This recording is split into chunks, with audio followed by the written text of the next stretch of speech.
One.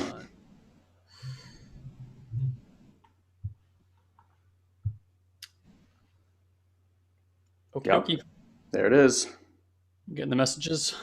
Yeah, I am. I'm just going to open it here so I can follow along if people ask questions. Yep. Yeah, it's funny. It goes live way before you actually think it goes live. Oh, for sure. It's like 10 Yeah, seconds. because you're still doing the 5, 4, 3, 2, 1 For on sure. here. It's going to be like that. It's going to be us talking about them. Like it's the most mundane thing ever of all time. Sweet. Welcome, everybody. If you're watching live with us right now, then let us know that you're here. Just say hi. And yeah, we're going to jump into something that Guy and I have been Playing reading with. and educating ourselves on that is quite unique, I would say. Yeah. So I'll let you kick us off, and we can see where this thing unfurls. See where this conversation goes. Yeah, these are like one of these conversations that you're really not quite sure how it's going to go, and I'm not really quite sure where we're going to direct it. So come along with us, friends, and we'll see what happens. All right. Let me just get myself ready here. All right. So, hi, everybody. And good to have you with us. If you have any questions or comments while we go through this, by all means, ask. Um, like one of the most important things that I find in general is to hold a state of inquiry. Something that I think I used to do, and I see a lot of people doing, certainly our clients and students, and it's kind of like a work in progress to get people out of this mode, is the need to find the answer. Okay. For me, it's like there is an answer, but that answer changes between circumstances and between days and weeks and months, and certainly over years. Answers vary all the time. So rather than trying to find an answer, I do my best to hold a state of inquiry and unattached to the need to find the answer. What I generally find is that as I hold states of inquiry, is usually where I can receive new wisdom. I think energetically, what this looks like is just opening yourself up to possibility. And to kind of like put this on the field a little bit for people so it's not so esoteric, I'm sure everybody has like driven down the road or through a highway or motorway, whatever you call it, and you've seen like a car you like. You go to bed that night, you wake up the next morning, that car is everywhere. Ironically, yesterday I saw this like VW, not like a bus, like it was like probably the next one when they tried to like recreate like camper vans in Okay. like the late 70s and 80s. And I'm driving and I'm like, oh, you don't see those very often. And I shit you not, within 30 seconds, You saw another one. I saw another one of those, and then I saw the same one that Toyota must have made at that time to like battle against that automobile. And it looked Ah, exactly the same car, except instead of Volkswagen, it's a Toyota in the front. And I'm like, I never noticed these cars, and within like 30 seconds, I saw three. that's wild. So yeah, so that's kind of what I'm talking about. Is like when we inquire, we're like, oh, that's interesting. There seems to be a force in the universe that allows for experiences to come into. I don't like to say to answer that. I like to now use the word inform that. So it's like I'm in one reality, suddenly I'm like I open to a new reality, and because I think that, oh, that was interesting, it's like the information that's related to that Yeah. inquiry informs you. Now, I Yep. also think that while that happens, you have a new energetic experiences, and that will either overwrite or replace or reorganize something in the system, and then it just kind of allows for wisdom to pour into your system, so to speak, and give you new information. This will give you new wisdom and make you think that you found an answer until you re-inquire again, and then you'll have a new answer. So I'm just setting the stage for kind of what I want to talk about here. Certainly, if you've been around personal development or spirituality in any sense and form, you've probably heard about becoming unattached, right? Like becoming unattached, surrendering to things, and things of this nature. And in a way, this conversation is like that. However, And yet nothing like that. and yet kind of like nothing like that, because in a way it's like it's taking a really different slice at it and having you start working with the energy that seems very abundant in our universe that I don't think any of us can really fight against. In fact, like I don't think we can fight against any energy in our universe, so we might as well try to understand what the laws are. And laws are not immutable, by the way. They change depending, again, on certain things, but there are certain laws that seem to apply in lots of ways. Again, like gravity, right? Like we kind of understand it, but not really. And it will change based on that stuff. So Like there's this law in the universe that seems to adhere itself to neutrality, okay, or to like a balancing force in the universe, if you want to think of it that way. If anybody knows what like a fulcrum is, it's kind of like this is the law of the fulcrum, so to speak. A fulcrum is like the triangle and the seesaw, right? It's like the thing that creates the balancing force. So there seems to be an energy in the universe that wants to neutralize all other energy. And anytime there's excess energy, or what we've learned to call excess potential, there's this energy that comes to like squash the energy. So what do I mean by that? I mean, well, if you look at like the ecosystem of the planet, there is this very like delicate, what seems to be delicate, maybe it's not delicate at all, balance to everything. It's like every predator, has prey, and anytime you look at nature, it's like this one thing was created here, and then there's like this other thing that takes advantage of it, but there's this other thing that balances that out. And we know this because if you bring like a certain animal into an ecosystem that's not used to it, that animal can run rampant and can really destroy the balance of that. And then again, like something else will come along and like kind of put that into order. So today, with like climate change, depending on where you stand on that issue, there seems to be right like a response to what we've done to the planet, and that could be called like a balancing force that's coming to kind of try to clean things up or put things back into any kind of order here. So that seems to happen like everywhere, all in the universe. There's all these like neutralizing forces. So how does this placate into our daily lives when we're dealing with things? Well, you may find that the things that you are really desiring in your life, it's kind of either a desire or an avoidance, right? That's kind of where we operate. I either desperately don't want that, or I really, really want that. And even if you don't want something, what the thing that you're avoiding, you're actually investing quite a bit of your energy into the frequency of that thing, trying to avoid it. So if you ever like Yeah. try to avoid a person, or you've ever tried to avoid being like in a not great financial situation, like poor or something, like how is that working out? Doesn't that person like show up in your space all the fucking time, and you're like, oh, there they are again, and you kind of complain about them, and even giving them even more energy, give that field even more energy. Or like trying to get out of being poor, it doesn't really work. Like it just kind of loops you in that. Now the other side would tell you, well, okay, let me just ignore that person or try to make a lot of money. And then what you're doing is you're actually outputting again all this energy, creating this excess potential, so to speak, making it very, very important in your life. And again, if you've noticed this phenomenon, you may have noticed that when you do it and you do that, it seems like what it is that you desire is always right outside of arm's reach, so you can't quite get it. And then all these kind of like negative events happen to you along the way that always backtrack you and make you feel like, oh, okay, and I got to do that again, and then you do that cycle again, and you get really close, and then like boom, like something happens, and honestly, it scares you. And this is the kind of energy that we're talking about, is this like neutralizing force that doesn't necessarily want to do you harm, but when you are putting importance on something and creating this potentiality, this excess of potentiality, you're as if you're disrupting the energy force. So if like the energy is trying to run straight, it's like you're creating like a wave or a bubble, and then the energy that tries to put that thing back into alignment has to come to do that. So it's not working against you necessarily in terms of it has an opinion about what you're doing. It more just wants to relieve or remove the excess energy that you've put into the field, and it's trying to bring it back into alignment. So Elon and I have really been playing with decreasing importance, right? You could say getting unattached to something, but I like this idea of importance because, like, to me, it's like we all value different things, and it's easy to be like, okay, well, how important is this thing to me right now? How important is my health right now? That's at a 9.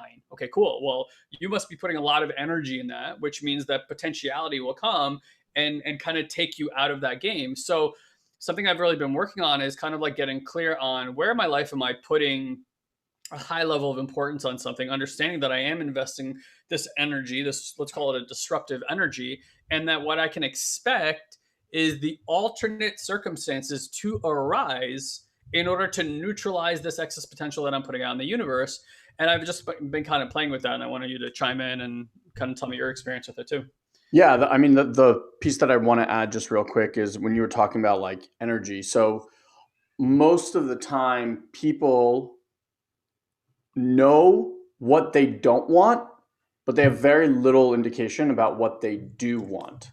And so when we're constantly manifesting, right, like you sitting right here in your car or watching this right now on Facebook, wherever it is, you're manifesting moment by moment by moment. And what elicits that manifestation are a few things. One, there's like the emotional state that you're in. And this is what Guy and I been doing a lot of work internally and also with our clients. It's like, how do you create stability and alignment and well-being and peace and love and joy and all of these things internally, regardless of what is happening out there? Because if every second of every day you're manifesting, and you're manifesting from a state of worry, concern, lack, frustration, anger, then guess what? You're manifesting more and more of that. So that's one piece to understand. And the other thing that's really interesting is like, it doesn't matter, so what Guy's kind of talking about this like potential energy. If you can imagine something like a pendulum, I'm just going to use this because it's kind of the only thing I can do, hang it with, right? Like if this thing's hanging there, it doesn't care if the energy that you provide it is from this side or from this side. It is just looking to move, or this side or that side, right? Like it doesn't matter. It is just looking for potential energy.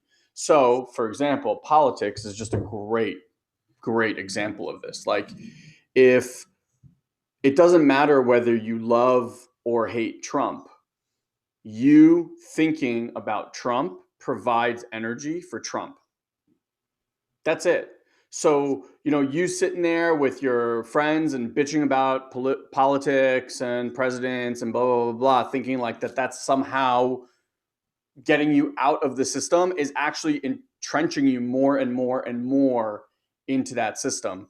And what we're starting to play with is this field that, if you could imagine that in this field, everything that ever was and everything that ever is accessible and available. And instead of looking for these linear paths into a better job, a better relationship, better financial situations, etc., instead of like looking at it as this work that you have to do, it's more of an understanding that there is simply another realm, if you will, let's just call it that for a second, like an alternate universe type thing that you can choose to jump into, and all the things that you're wanting, the relationship, the body, the finances, are all available to you already in that alternate state or alternate reality. And that's kind of what we started to like investigate and get curious about. And yeah, so that's what I wanted to add. What have you noticed? Like, is there an area of life that you're putting this on right now? I mean, this is like my second go around with this concept. Like I did it before. Every time is just like a little bit of a different cut. I've started to look to notice, because I've heard from many people that this is kind of what happens to us, whether we are conscious of it or not. I've been trying to witness like when we have these shifts where it's kind of like the room that you're in is the same, but it's not the same. Mm. And I've definitely had, off the top of my head, two like pretty ecstatic moments where I felt like the work that whatever happened, like jumped me into some alternate universe where everything is like the same, but not the same. Yeah. Um, Describe that for people so it's not so esoteric. What does that mean to you? It's the same, but not the same. So it's really difficult to describe. I mean, like I remember I did this very, very powerful meditation, and inside of it, like as I was doing this meditation, I could just feel like the circuits being rewired. So like the whole thing was about being supported. I was doing this whole little exercise about being supported, and as I started to feel more and more supported, I could see these different segments of memories of like interactions with mom, interactions with you, and it was just going through and like rewriting the script. Like it would replay the vision but alter it. And when I came out of this, whatever practice I was doing, like when I came out, I remember looking around my room, and it was like seeing my room for the first time. I was in my bedroom at the time. And I could see like the outside of my house, and I could see my room. And I was just like, this is like seeing for the first time. And the guy that I was with at the time was like, well, it is you seeing it for the first time, because the part that basically got released and came online is actually witnessing this reality for the first time. So I've had moments like that. I can't say that it's something that I've been able to consciously and on a moment by moment basis, like choose into these different states. Yeah. But it's definitely opened me up to pay more attention. I'll go at it a little bit different without going into too much detail. Like everybody else, right? We're going through these like cyclical energies of things you find in your life, right? So again, like moving towards something, avoiding something else, even if it's subconscious, you're still providing that energy. Now you might want to be like, oh, damn you, subconscious, but like the subconscious is really literal, right? Where like the conscious mind can be quite, rather abstract. The subconscious is super literal. So like states of panic and fear can be based on certain things that your subconscious state is taking literal and is saying that's a threat. So about a year ago, just some stuff that was arising in our business was creating a lot of threat for Elon and myself, like fear. And recently, kind of like nothing's even happened, to be honest. Like that's the crazy part. Like nothing's actually happened this year, but we had a conversation that to my system reminded me of what happened a year ago and created panic and fear in my system. It was like as simple as that. Like, and I mean this logistic. Like, nothing has actually happened to create that amount of fear, but the conversation put fear into my future. Like, something could happen that would create that level of stress again. And then it's like, what do? We start worrying about it, right? Like, it's gonna, like, the worry is gonna offset it somehow. Now, this was not something I was consciously choosing for myself, but I was having a very real response. Now, ironically, I was like, getting into some of this text, and it was like it always is, like spot on for what you need to read when you need to read it.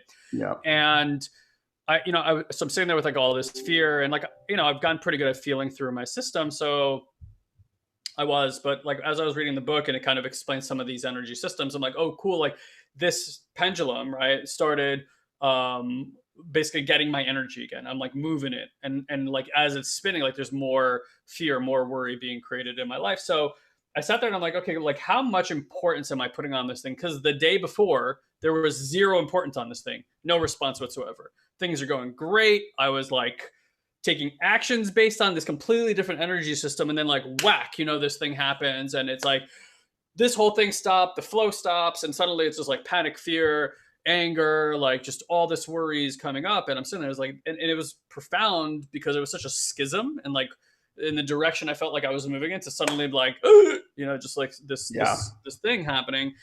And I saw meditating there, and like, so what I permissioned for was the first a few things. Number one, I was like, is this really important? And here's the thing, it's not.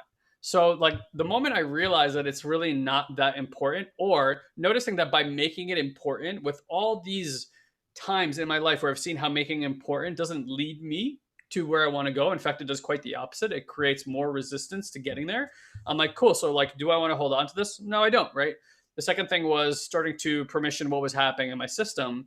Because again, like if there's a level of importance to something, right, that I'm holding on to and adhering, then there's certain experiences that as they come into my experience, I say, I don't have time for this. I'm squarely focused on what's important right now.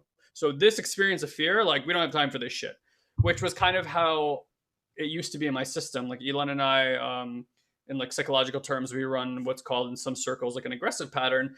And one of the things the aggressive pattern can do is override sensations in the body. So if you're having like an emotion like fear or even joy or whatever it is, you can be like, no, we don't have time for that right now, and just completely override the system and like keep doing your thing. These are great action takers, but it's not a great thing for getting yourself in attunement and alignment and feeling. And I was like, okay, cool. Like I know that I'm not going to get safety back in my system until I feel through all this panic and fear that's now, I can literally feel it trapped in my system and needs to get expressed out. So it was kind of this interesting modulation of like, okay, let's lower the importance. Then my system got to open back up again and be like, okay, then it's okay to feel this. Felt all this panic move through my system and happened on the first and second night. That was like really profound, mostly on the first night, some on the second night. And it was just moving through. And then, it was like about 3 days later, and I was feeling way more balanced than I would have. Where like the previous year, that same fear, I kind of lived in that cycle for, I mean, honestly, certainly a month. I remember about 6 weeks of like kind of like, okay, when is this going to kind of end?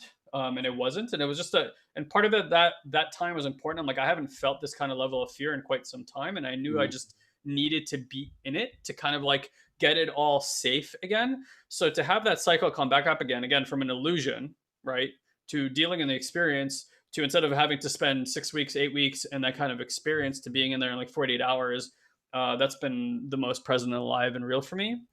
Anything you want to share about that? No, I just have a question about that. Yeah, So, sure. you were talking about a practice and like this and that. So I know we talk a lot about um, that everything's happening for you, not to you. So I'd love to, obviously you came from that mindset and we're like, okay, this is an opportunity.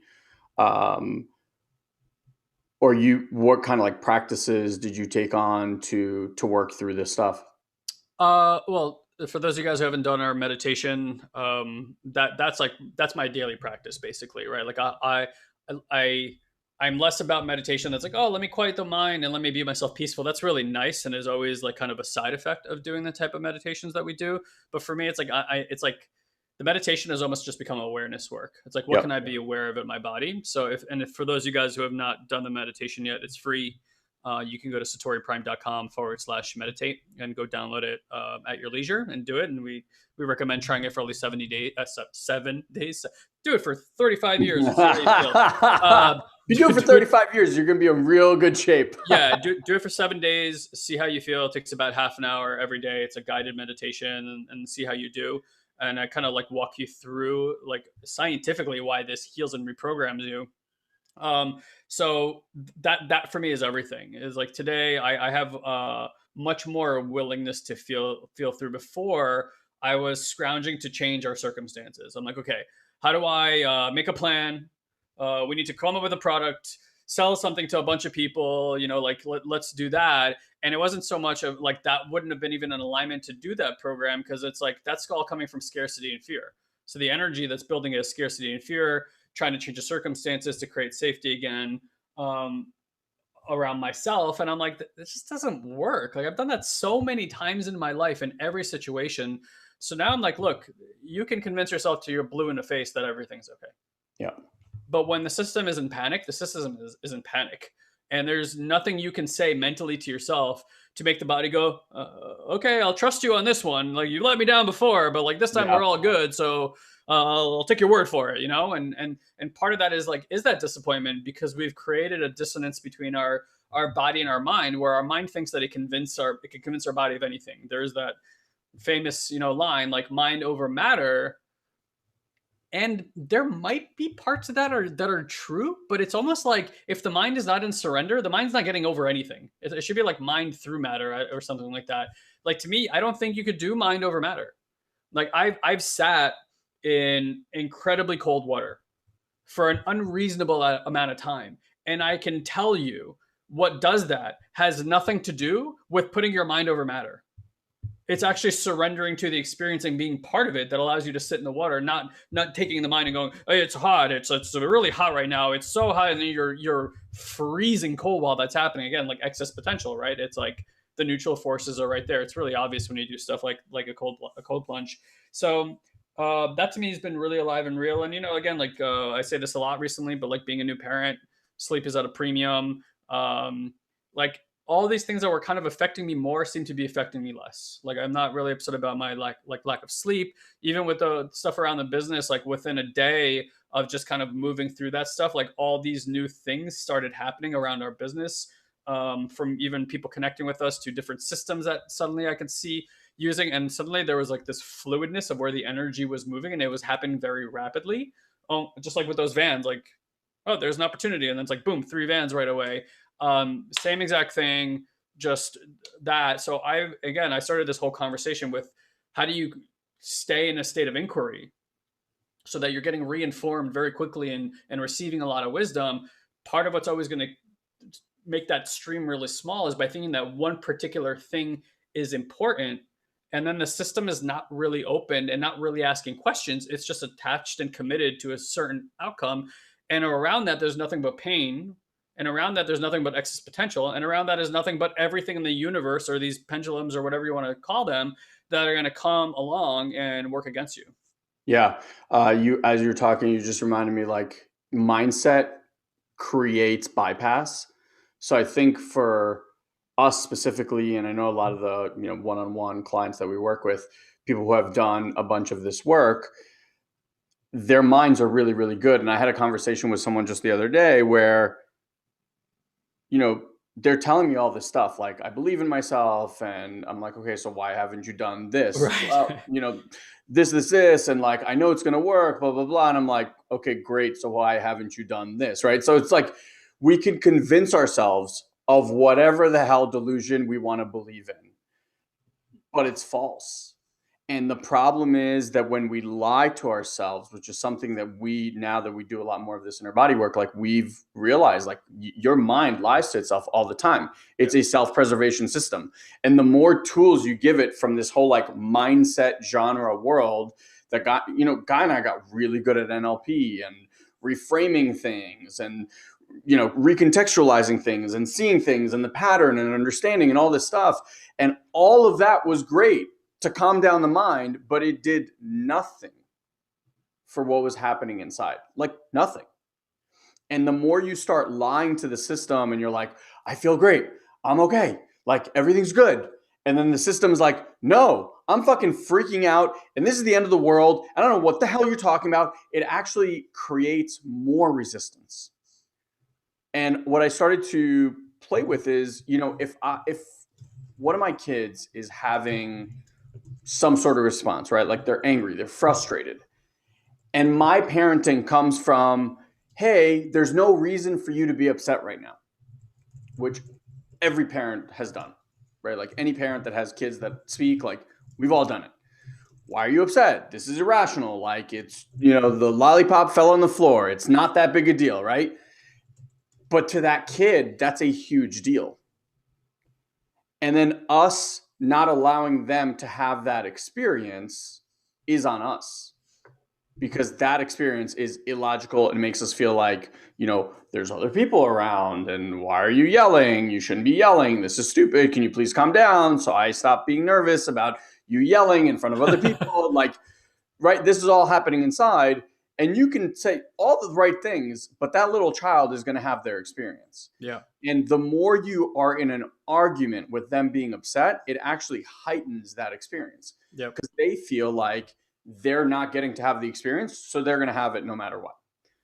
And I think that's kind of what happens internally a lot for people, because they've been so well trained in the mindset space that they're just bypassing all of these incredible opportunities to do some, like, tremendously deep healing practices. Yeah, I got another cliche, right? Like, fake it till you make it. Yeah. But that's like saying, like, lie to yourself until you make it. Now, whatever you believe about cliches, because I used to think that stuff was legit. But, like, What, cliches or? yeah, like, fake it till you make it. It's like, okay, if you just keep acting like you're confident, like, you will be confident. And I was one of these people that was like, okay, so I'll act like I'm confident. I could tell you that didn't help my confidence at all. It actually hurt my confidence, if anything, because I always had an expectation that I'm making headway. And maybe, like, on the outside, I portrayed something, but, like, internally, it was like a big fat lie.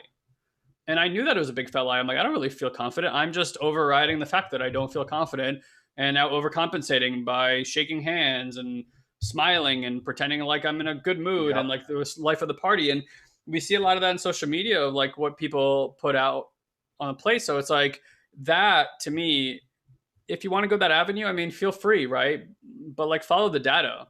If faking it till you make it worked, everybody would be making it, because everyone's fucking faking it. Like, like, follow the data. We know that there's, like, mostly, like, 80-20% out there. So if 97% of people are failing in just about every industry on planet Earth, maybe faking it till you make it doesn't work. Maybe what we want to focus on is, how do you create more safety in the system? Yeah. That's, like, something we talk about a lot, because if the foundation that was set when you were a child was a lack of safety, which I think is what most people feel where the lack of confidence comes from, why they don't feel love, why they don't feel good enough, why we don't feel connection, why we don't feel healthy. Like, it's just safety. If I start with, I'm safe, like I walk into a As your room, baseline. yeah, if I walk into a room, there's 100 people in there and I want to be confident, the first thing I got to feel when I walk into that room is safe. Now, if I put importance on my safety, excess potential. Right? So, this is so interesting because it's like the more you desire of anything, the more energy you're putting out there, the more energy that has to combat you in order to try to create neutrality. So we really live in this extraordinarily paradoxical type of field where the only way to kind of get what you want is to surrender. You can hold the desire in your space, but the moment you get attached or add importance to it, it's like, boom, it works right against you.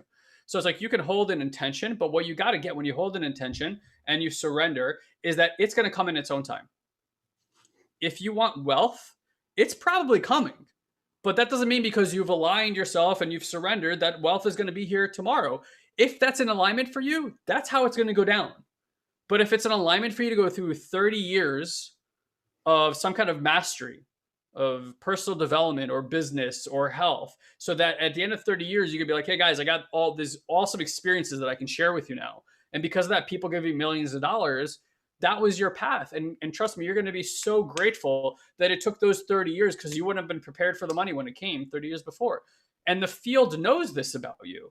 Things that you couldn't possibly know about yourself because you've spent decades being told, fake it till you make it, lie to yourself, which means you don't even know who you are. You're so out of alignment mostly with who and what you are and the things that you think that you want. That's all the ego shit that got placed on you. You might not even want those things or really desire those things, but you look out into the world and you go, people who have those things look happy. However, if you investigated and went and go talk to those people, you'd find out that they're not really that happy. And they're also faking it till they make it, even when they have millions of dollars. They're faking until they make it with their wife. They're faking until they make it with their health. They're faking until they make it with their children. They're faking until they make it fill in the blank, right? So it's like we get to reorganize our idea of what alignment is. We get to reorganize our idea about really what is important to our lives. And if we want to make quote unquote headway with anything, it's that look around. Things happen to random ass people all the time. It's not random. That's just their perfect experience.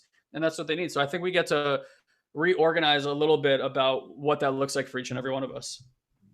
Yeah, absolutely. There's, I just blanked on what I wanted to say.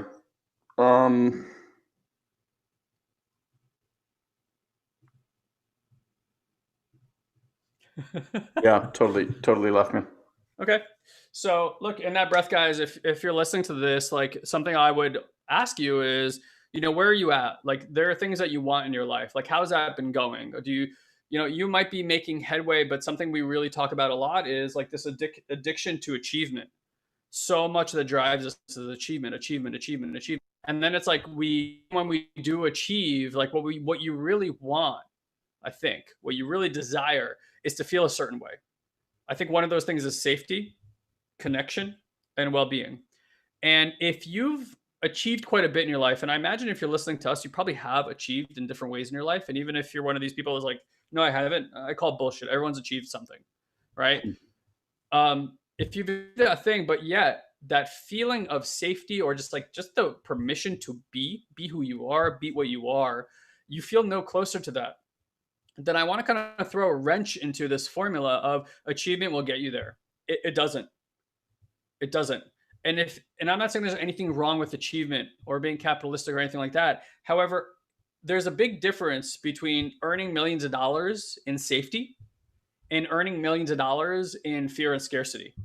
The fear and scarcity doesn't subside when the millions of dollars comes. It heightens, and then you have to go get millions more and work even harder and put out more excess potential, have more things go wrong in your life on your way to try to go get that thing. And it makes it very, very hard versus earning that stuff when you've already developed a feeling of safety, connection, and well-being. And then the money comes and you feel fully worthy of that money to the point where maybe at some point you go, that's enough. I don't need any more. I'm good. Maybe you start doing something philanthropic or whatever, right? Like life will get you and show you the doorways to get there.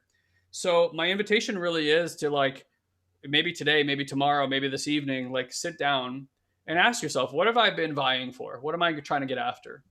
Has that really been important? You got to be really honest with yourself about that. Like, what's your level of importance? Is a 8, a 9, a 10? What I would offer you is not to take my word for it, like anything else. Inquire for yourself so that you can reorganize and create wisdom in your own system. It's what would happen if you lower the importance of that. And if you're like, it's at a 9, that would be hard for me to lower, dude, cool. Make it an 8. Make it a 7. Don't even go down to a 2 or a 1 or a 0. Don't fully surrender. Just lower the amount of energy that you're outputting that could create the potentiality of neutralizing energy coming, and for you to have circumstances to deal with in your life that are very difficult, that seem like boundaries to get there. Because again, as we surrender, there's just naturally less of those circumstances. As you do this, like Elon kind of alluded to, you may notice that there's new parts from your system come up. And like Elon said, you might see some newness, or it might even feel new. It probably feels new before it looks new. Things will feel new because you're being reinformed by a different frequency, a different reality. And this is kind of like a crucial thing, because that is what sets you off on a different timeline that could potentially get you to where you want to get to with a lot less resistance, a lot more joy, and a lot less hard work, and a lot less of fake it till you make it, or mind over matter, which even like as I say, I'm like, it feels so full of effort to do those things. Yeah. You gotta manage the shit out of yourself. And I think part of doing this practice and allowing for the feelings to be there as they are without trying to move them is part of creating a world where we have a lot less resistance, a lot more effort, and a lot more ease with what's happening. And really just being like, you know what, whatever is happening, that's what's happening now. And nothing in my life has ever been permanent. Not fear, not anger, not joy, like nothing. So it's like aligning to the temporary status and starting to operate more in the temporal in general, I find to be a much more joyous experience. So one of the things that I think scares people is, people throw out the word vulnerability all the time. Sure. And this whole fake it till you make it thing, it's basically what you're saying is, I'm not good enough, right? Like this is kind of like the thing behind it. Like what I made up is not good enough. So I want to be like that person. So I'm going to take that mask, my perception of what that mask looks like, and you throw that on. And then you walk through life. And I know that certain people, one of our good friends wrote a book around it, like taking on an alter ego, and people just kind of like put this on and all that stuff. And it's never, I know like athletes do it, and movie stars and rock stars and all that stuff. It's never really aligned for me, because when we started doing this work, and I've just found more levels and more levels and more levels of who I am, I'm more curious in taking off the mask and taking off the mask and taking off the mask, and living as much as possible from the truest essence of myself. Because I know when I live from that place, it doesn't feel like effort. It doesn't feel like this thing that, like, when I wear this jacket, I'm this person, or I put on these glasses, I'm that person. And I get that to the human mind, that's like a really creative, cool way to do things. It just never really landed for me, because I'm like, I'm not interested in pretending to be something that I'm not. Sure. And in the same vein, I think the reason that is a much more palatable thing is because people don't know who they are. And it's so scary for people, because like most people have been wearing that mask for so long that you almost feel like if you took it off, you'd be this like leper, you'd be missing an ear and your nose would be off and people would run away because your face smells bad or whatever the hell it is, right? And I think there's this path that either you choose to go on, or, the world kind of like taps you in that way, where you get to face your own shadows, and you have to take that mask off and look inside. I think the beauty is that, especially the work that we do, when you have a safe environment to kind of play and take it off, even for a second, and like show yourself and realize that people aren't running away. In fact, they're more connected and want to, like, there's more intimacy and more connection and more love present, and you get better results and all that kind of stuff. That's the stuff that starts to rewire you internally. And then as you're rewiring that stuff, it gives you access to live in that world more and more and more, and shed more of those layers, and like keep doing that investigation. But vulnerability is could be very, very scary for people to step into that world. I agree, especially vulnerability unpracticed Yeah. feels extremely unsafe until you do it and you realize it's like the key to everything. One more like thing I want to add in here. Yeah. I've been finding the science of memory fascinating. The what? The science of memory Okay. fascinating. Like, they don't really know what memories are, how they work. We used to think that it was like a centralized location in the brain, so they were trying to figure out like where does the brain store memories. Now it's like the common belief is that it's like fragmented throughout the system and it like comes together into a piece. And there's this cool show on Netflix called Unexplained. They're like 20-minute mini documentaries on I things. think it's called explained, not unexplained. You're right. Explained. No, yes, thanks. Explained. And I think it was that show they were talking about how there is a decrease in memory recall by 50% year over year. Well, we don't need to recall any memory anymore because we all have these phones connected to us. Right. That's true too.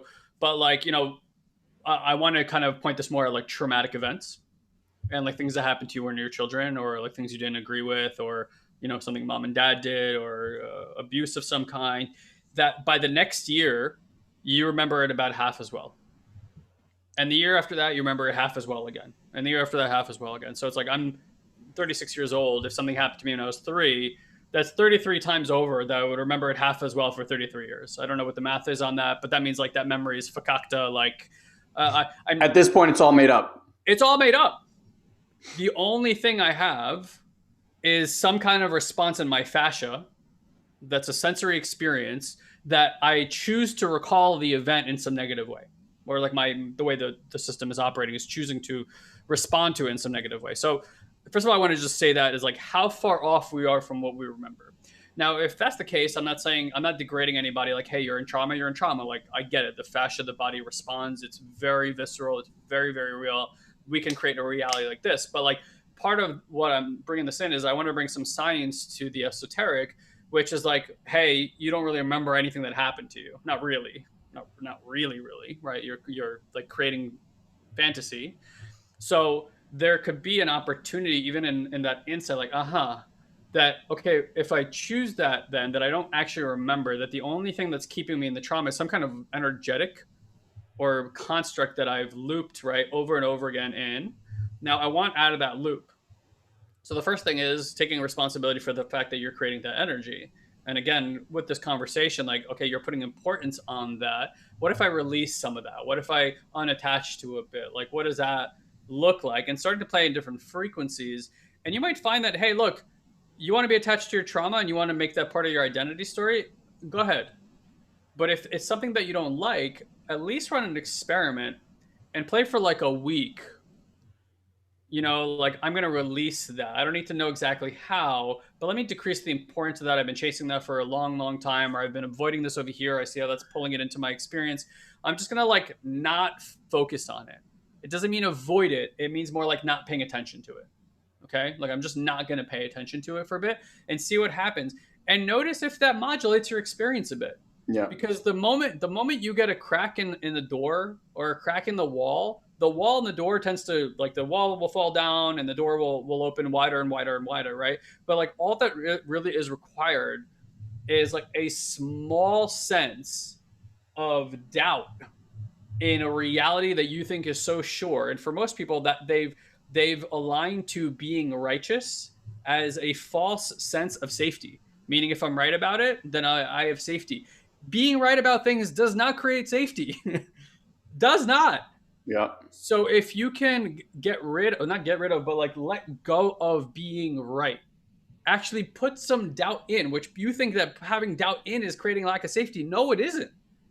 It is what creates the foundation. It creates the new fertile soil for which new things can grow from to reinform the system that could potentially take you out of the trauma in ways that are so unexpected to you that most people never even play in that field. So that's kind of what I want to leave people with, is like, create some self-doubt.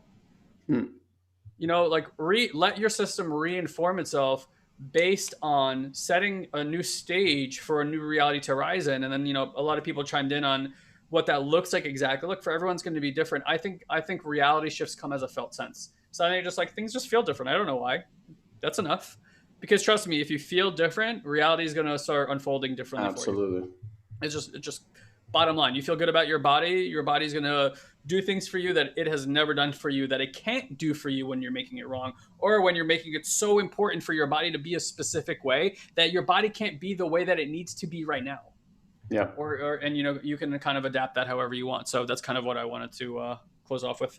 Yeah, beautiful. I think we'll put a pin in it there. If you guys have any follow-up questions, please don't hesitate to ask. You can also email us directly at elon@satoriprime.com. Just want to invite you guys. I know that we give a gift to everyone that leaves us an honest review. So if you're so called, head to iTunes and you can leave it. It makes a huge difference for us in getting this show out there to people. So if you want to share this show with friends and family, please do that as well. And then I'll just leave you with this, because I know a few of you guys already took action on this. If you want to set up a time to chat with me and actually do like a deep dive session, these are sessions that normally we would charge, upwards of $1,500 to do. If you go to satoriprime.com/talk, we offer that the first one you could do, it's just $99. You can even use that as credit if you end up using it towards anything, one of our academies or programs or anything like that. So it's just basically like a deposit, if you will. And it's, people have just had incredible life altering. I can't tell you, I get like messages multiple times a day from people who I've had a session with a week ago who are like, oh my God, all of this stuff has shifted since we spoke. The work we do isn't about understanding, right? It's about energetics and releasing certain things. And when you release these things, life just shows up differently. So if you want to have the experience of what this could be like in your life, more than just like, oh, that sounds really cool, head over to satoriprime.com/talk and book a session. Would love to drop in with you and show you what this is all about. Yeah. With that, have an amazing day. I just want to say, I think that's a really last little piece here. Sorry, we're having a last, we got to go, but it's like, we're really about moving energy. And I don't mean like me and Ilan are about moving energy. Like humans, like the design of physical reality is like physical things moving energy. And when it stagnates, again, that creates something in the field about like, it's like a traffic jam, right? So when you move that, and that movement can become, the energy can become kinetic again. That's why people see such big shifts after a single session. It's like, because energy that's been stuck for decades just moves, and then all this new stuff happens because it just can reorganize around the person. Which you can't do with typical mindset work. Like you getting more understanding about why you do and don't do things that you do. You've tried and it makes very little difference. That's why, like, if you get on a seminar, work with a coach and that's the direction they're going, you're going to walk away with some really like, cool, I understand more. Very, very different when we have these sessions. So if you're interested, definitely satoriprime.com/talk, and would love that opportunity to share this work with you. And Brilliant. Until then, have an amazing day, everybody. Love you guys.